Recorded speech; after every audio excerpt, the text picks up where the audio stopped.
Tyler, hi, nice to meet you. Thanks very much for your time. Oh, my And pleasure. Absolutely. congratulations on such a moving film and a real eye-opener. I hope you're not going to mind me saying this, but when I looked up your bio and I first saw your photograph and looking at you now, I think there's a bit of a resemblance with Robin Williams. I've heard that. I don't have any clue of what to I'm not do the with it. first one to say that. You're not, and it definitely put me in a strange place because no relation clearly, but he was a good-looking guy. You know, he was a leading man in a bunch of Hollywood movies. I'll take it if I can get it. But does that mean that you felt some sort of affinity with him from the start? Certainly, absolutely imperceptible. So I can't speak to what my subconscious was doing, but I would certainly say I'd never had any sense of me and him having any kind of kinship other than emotional, because, I really loved his movies as a kid. Like, they meant a lot to me. Hook was really important to me. What Dreams May Come was really important to me. Like, sort of his catalog as an artist, that was something that I had an affinity and a connection to. So was that where you started with his work, or does it go further back than that? No, I mean, I think Hook would have come out when I was, I don't know, like 7. So, I mean, like, the idea that he was in my life from 7 until, 6 years ago, that's a pretty good chunk. And what sort of effect did his work have on you, would you say? I mean, I think the thing that was beautiful about Robin Williams is he always had this sense of joy, right? Like, even in Good Will Hunting, where it's a heavy role. There's a real beautiful, like, sort of, even in the most kind of dangerous moments, there's that beautiful little joke that he has about how his wife is farting, and like, you're just sort of like, he always found a way to bring you in and make you feel safe, even when something difficult was happening on screen. That was something to me that always really connected, was the idea that he was this person who something always got through to me, right? Like, at different points in my life, I never got jaded to Robin Williams. He wasn't someone who worked for me as a kid and then didn't work as I got older. There was always something about him that I found fascinating, right? As, like, I think, a viewer. That was his talent, that he could do that. Like an awful lot of people, I'd not heard of Lewy Body Dementia. And what you've done with this film is not only to tell Robin's story, but also you're essentially educating the audience about that condition, which is a big ask. And I wondered how you approached doing both. Yeah, I mean, that was the big balancing act, because you have this story that we're breaking, really. Like, the 17 people who speak in this film have never spoken about these events in public.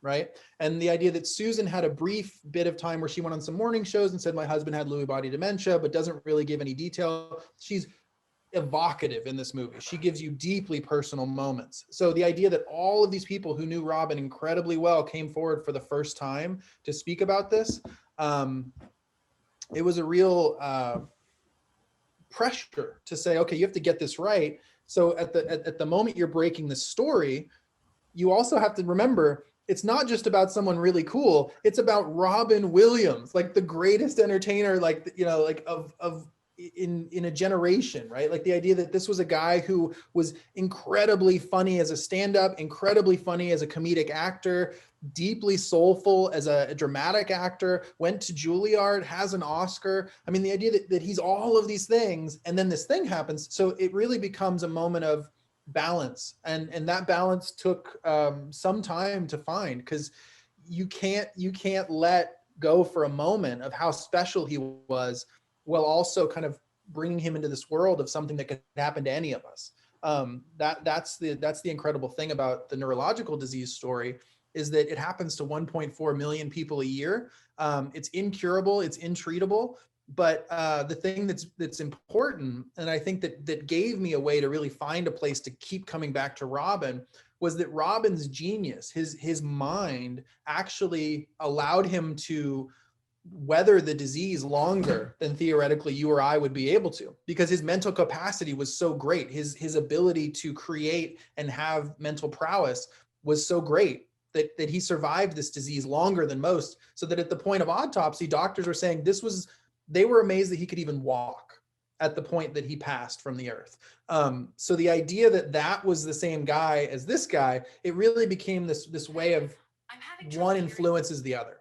And that became the balance, is kind of balancing back and forth between this really incredible journalistic endeavor, which is to like kind of break the story, but then always remind you who this main character is, and find moments in the film to sort of elucidate like the beauty of that person and the specialness of that person and the reason that that person made the impact they did on us all. And you mentioned his wife, Susan, who plays a huge role in the film. I wondered how easy it was to get her involvement, because she must be very protective of his memory. Yeah, so she actually came to me to make the film, but originally she wanted to make a medical film that she was not going to be in. So it was going to be about Lewy body dementia with medical, sort of animations and all these. And I was like, I don't want to be a part of that. But before I let her off the phone, I said, what's going to keep you going through the making of this film? And she was like, well, this is what Robin had. And as a fan of, then I was getting curious, and then she started telling me what they'd gone through. And even in just like a 40-minute conversation, I kind of at the end of it, I was like, that's beautiful. Thank you for sharing that. Susan, I would watch that movie as a person who loves Robin, who cared about this person and has an affinity for story. I would watch that movie, but you would have to be honest. You would have to be in it, and you would have to be as open and as sharing as you are now on a record that would be able to be viewed by anyone in the world at any time at some point. And that scared her like nobody's been. And so it took some time before we sat down for interviews, and we just took it really slow. In the early days, I was like, let's just see if we even like each other and just start talking. But after a series of interviews, I was like, this is an incredible document. And of course, after she'd done the interview, she was like, well, please make something out of this, because it was painful. And so then it was a process of finding other people, sort of putting on my journalist hat and saying, okay, let's verify all the things she says, and sort of start adding to it with people who are more qualified to talk about certain things. Like David E. Kelley and Sean Levy were more qualified to talk about what happened on the sets of their productions than she was, even though Robin was calling her from set. And in a sense, it's just as much her story as it is his, really. And there's always a huge responsibility that goes with telling the story of a real person. Here it's doubled. In fact, actually thinking about it, it's probably trebled, because Robin Williams was somebody who meant so much to so many people, you included. How do you cope with that sort of pressure? Well, I'll say that's very perceptive of you, because it actually took me quite a bit of time to understand that this was both of their stories. And it was only after really talking to the medical professionals and them telling me, that when a wife goes through this with her husband and becomes his caregiver, they're both traumatized by this disease, and they're both deeply affected by the symptoms of this disease. And that was something for me that was a real eye opener in terms of like who I'd been talking to all this time. This was somebody who'd actually, Susan put it in some terms where she'd like been to war, and that the person she loved most didn't make it back. And that like she had a duty to sort of try and get the story, like try and get the truth out. And when she was saying that, it sounded like, just, I couldn't even get my head around the depth of that.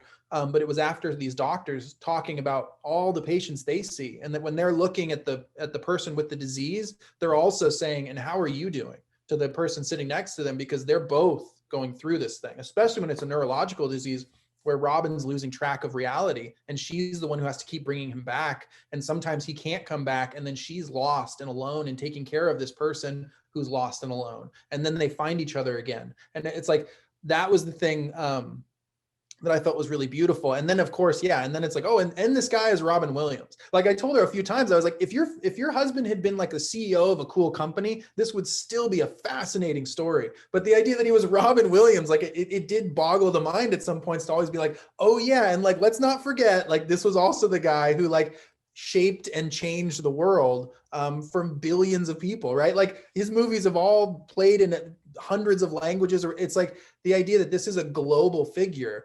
a generational talent, like somebody who affected the world so profoundly. And then there's this personal story going on that we have access to as an audience because of Susan's bravery and all these other people who stood up alongside her to support her, but also to support their friend Robin. And that was a really delicate balance that it was a privilege to be a part of, watching these people be brave and share.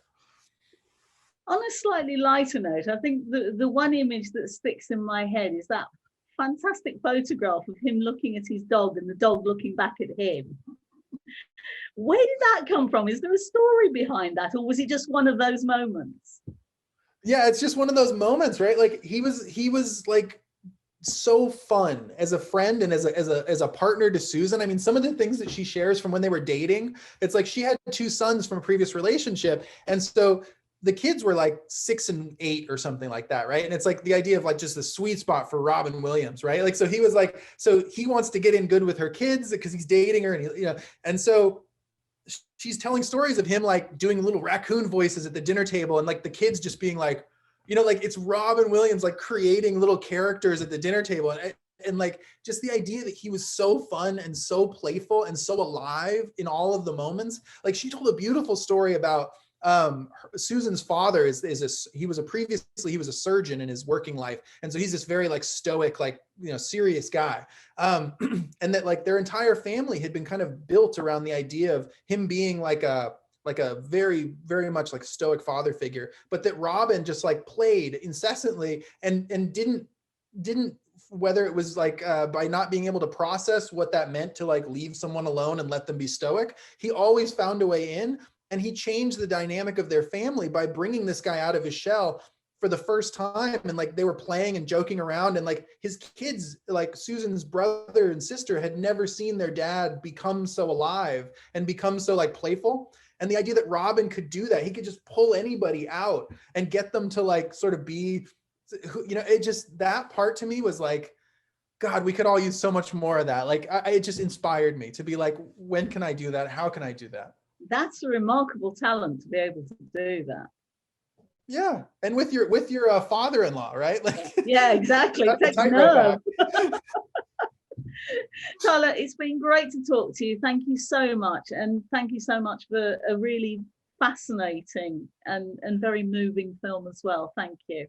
I'm so glad you enjoyed it, and thank you for your time. Thank you.